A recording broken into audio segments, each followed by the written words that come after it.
Okay guys, let's take a look at today's lesson. You're probably thinking, oh gosh, I need some more formulas to memorize. I don't have enough. We haven't had any in a few days. Here we go, we have some more. These are the addition and subtraction formulas. And so these we're going to learn today.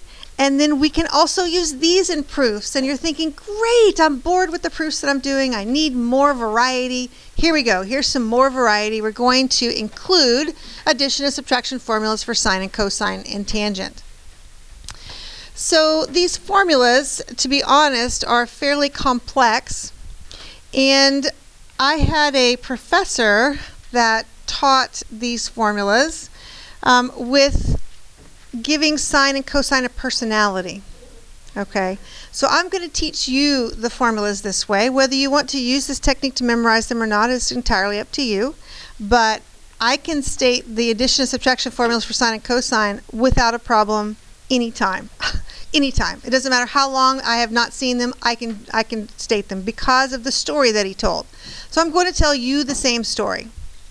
So what he did is he basically put a personality with sine and cosine. Sine is the nice trig function. Sine is so nice. If you ask sine to add, sine is going to add. If you ask sine to subtract, sine is going to subtract. It's very nice trig formula. Cosine, on the other hand, not so nice.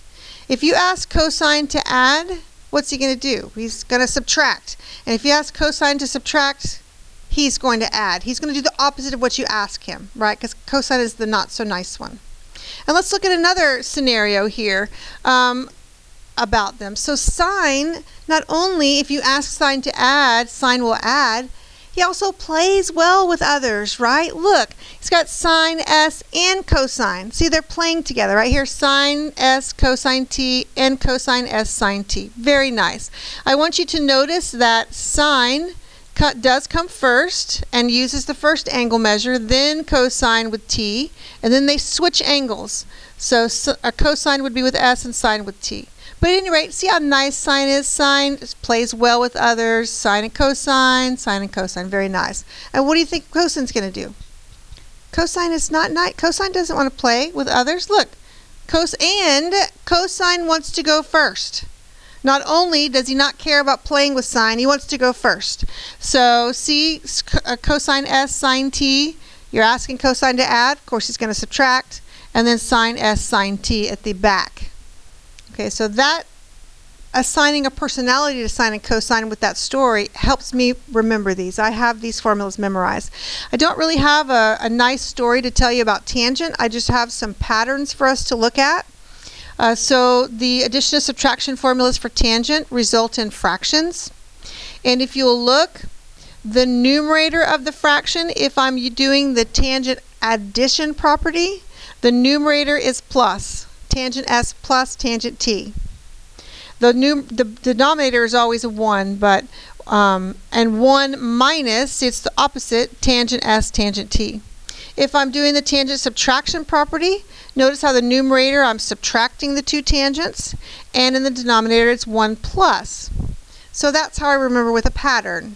So I remember if it's addition, I have addition on top, and then of course these are opposite signs. If it's subtraction, I have a subtraction in the numerator, and of course these are opposite signs. So that helps me in memorizing tangent. Okay, any questions on the formulas themselves? Okay, now there are several different activities we're going to be doing with these. You're like, oh, not just proofs? You're probably really upset. I'm sorry. We can do other things besides proofs with these. There are some proofs with these, but again, we're going to be doing other things besides proofs. So let's go to the next page and do some examples. Okay. So example number 1 asks us to use the addition or subtraction formula to find the exact value. Exact value should bring back some memories. If you recall, exact value means, unit circle values. So apparently there's some way that I can rewrite 15 so it would be a unit circle value. Now on the notes here, I'm just demonstrating some degrees with you, some two relatively simple examples just so that you can get the idea of how it works. Certainly you're going to be faced with radians and some other things to work with, but I'm just trying to just demonstrate how it works, and then you're going to apply it. So secant 15 is 15. So we need to think about all the unit circle values. You know, what do we have? 30 degrees, 45 degrees, we have 60 degrees, 90 degrees. We think of all those and think, what addition or subtraction of those numbers could I do to get a 15? And there's generally more than one answer. We don't have to have the same combination for it to work. I was thinking 45 degrees minus 30 degrees, right? Wouldn't that give us 15?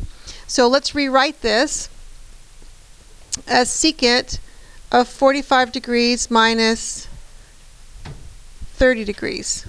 Okay, we agree that's the equivalent, that's the same thing. 45 minus 30 is 15. I don't have a secant subtraction property, so I'm going to turn this into cosine. So this is the same as 1 over cosine of 45 degrees minus 30 degrees. So now we get to use the cosine subtraction formula, which we just talked about. Remember, cosine is the not so nice one. Right, since we're asking cosine to subtract, what are we going to be doing? Adding, of course, and cosine is, you know, going to come first because it doesn't play well with others. So we have cosine 45 degrees, cosine 30 degrees plus, because, you know, it's cosine. And then we have sine 45 degrees, sine 30 degrees. So now we just need to put the unit circle values with those. You know, cosine 45 degrees is root 2 over 2. Cosine 30 degrees would be root 3 over 2 plus. Sine 45 degrees is root 2 over 2. And sine 30 degrees is 1/2. Okay, now it's just some arithmetic cleanup.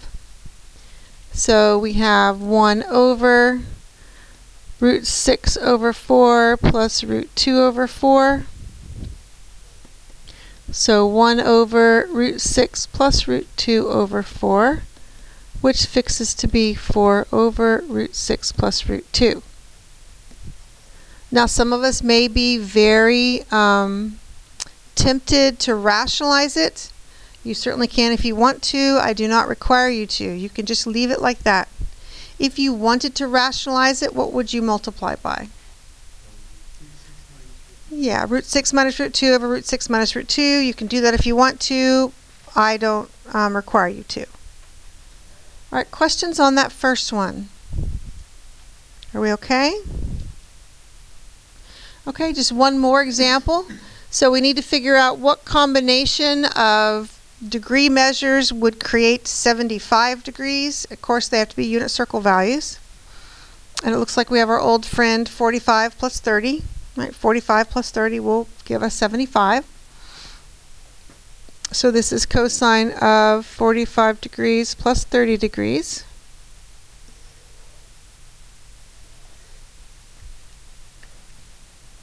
So it's cosine addition. Of course, it's cosine again. A little stinker. So we have cosine 45 degrees, cosine 30 degrees, and cosine is being asked to add. What's it going to do? It's going to subtract because it's cosine.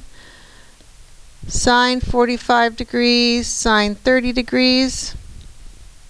And so now it's just a matter of finding our unit circle values. So cosine 45 degrees is root 2 over 2. Cosine 30 degrees is root 3 over 2. Sine of 45, root 2 over 2. And sine of 30, 1/2.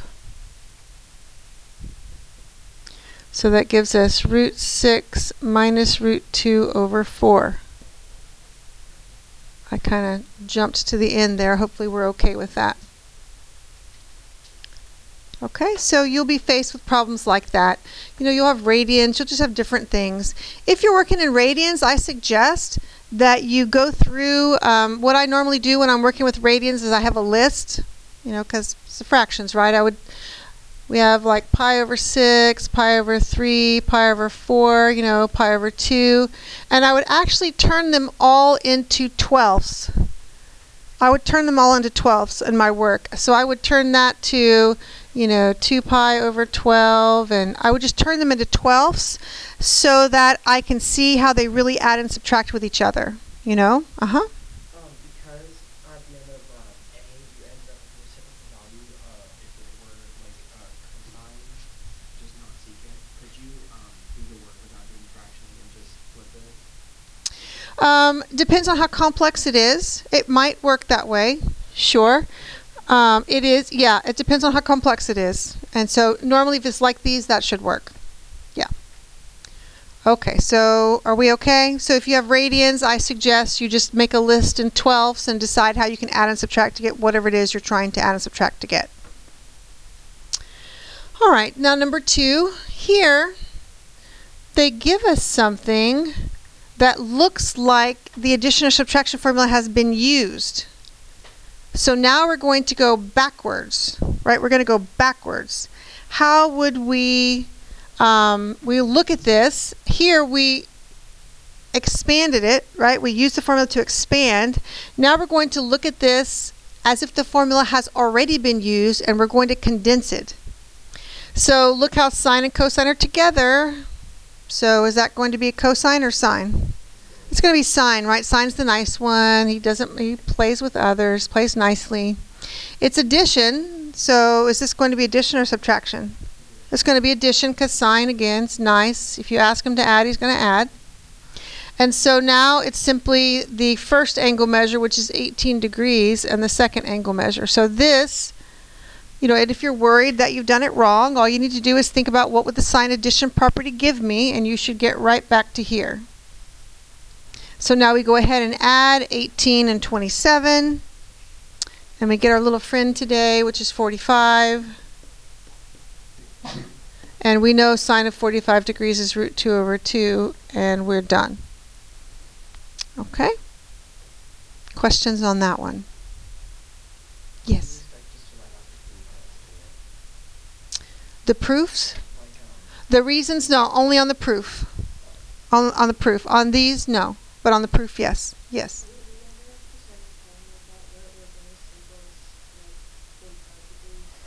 So if you got an angle, say it says exact value, and let's say you got sine of 34 degrees, well, that's as an exact value as you're going to get without a calculator. So that would be your answer. Okay? Any other questions? Okay. Let's move to number 3. Give myself a little bit of room over here. All right. So number 3, this is another classic type of problem that you'll see with these, you know, addition and subtraction properties, and then tomorrow when we pick up double angle, you'll see questions like number 3. So they're giving us 2 angle measures. If tangent A is 2/3 and sine B is 5 over root 41, angles A and B are in quadrant 1, find the value of that tangent addition. All right, so what this requires us to do is draw triangles. You may remember this from a few units ago. So I'm going to label this. This is angle A, and this is for angle B. They tell us we're in the first quadrant, so we don't have to guess. So we're in the first quadrant. Tangent of A, so that would be opposite over adjacent. Then we use our Pythagorean theorem to find the hypotenuse. It's root 13. B, so B is sine. So sine is opposite over hypotenuse. And of course we use Pythagorean theorem to find the third side, which is a 4. So I'm not doing the Pythagorean theorem. We've done that enough. I hope we're comfortable enough with that. We know what to do. So now I have angle A and angle B, as much information about them as I am able to have. What I do now is I'm going to use the tangent addition formula to write this out, to expand it out. So tangent of A plus B. Okay, so remember it's a fraction. In the numerator, I have tangent and tangent, and since it's plus, it's going to be tangent A plus tangent B. Okay, so that's again how I remember it, is that with the pattern. If it's plus in the numerator, it's going to be a plus. Then it's always a 1, plus or minus. Is this going to be a plus or minus? It's going to be a minus because it's always opposite. Again, it's just a pattern that'll hopefully help you memorize this formula. Minus tangent A, tangent B. Okay, so we have our formula. Now what we need to do is read tangent A and tangent B off of the graphs. I mean, that's what we do. We just read them off the graphs, which we've done something similar to this before. So tangent A, well, it happens to be 2/3 plus tangent B. So tangent is opposite over adjacent, so 5/4 all over 1 minus. I read tangent A again. Tangent A is 2/3 times tangent B, and tangent B was 5/4. Then it's just a matter of arithmetic. Finding a common denominator and doing all the arithmetic. I'm not going to go through all the steps of the arithmetic. I think we should be able to accomplish that on our own. I will tell you that you should end up with 23 halves. Okay? Questions on number 3. Alright, then the last example is a proof. Yay, finally a proof. I gave you a pretty straightforward proof just so that you could see, yes, you can use addition and subtraction properties inside of a proof. So here we go. You have a choice. You can try to make this look like that or this look like that. I'm going to go for this side, the left side. That's what I'm going to go. I'm going to work on the left side. So I'm going to use sign subtraction property. So I have sine x, and remember sine plays nicely, right? But sine does take the first angle first. Sine x, and then cosine will take the second angle. If you ask sine to subtract, what's sine going to do? Going to subtract. And then they switch angles. Then sine takes the second angle, pi over 2, and then cosine takes the first angle. And my reason would be subtraction property. Okay, are we okay? So what do you think we should do next? That cosine pi over 2 and sine pi over 2 is just kind of glaring at me. I would want to do trig values, unit circle values. So I have sine of x, and cosine of pi over 2 is 0. Then I have sine of pi over 2 is 1.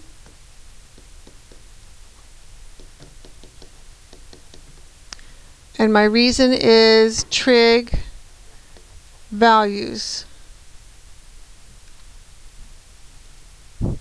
Okay, now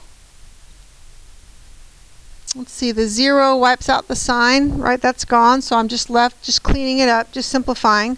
I'm left with negative cosine, which is where I want it to be, and that step is simplify. All right, any questions about that problem? Okay.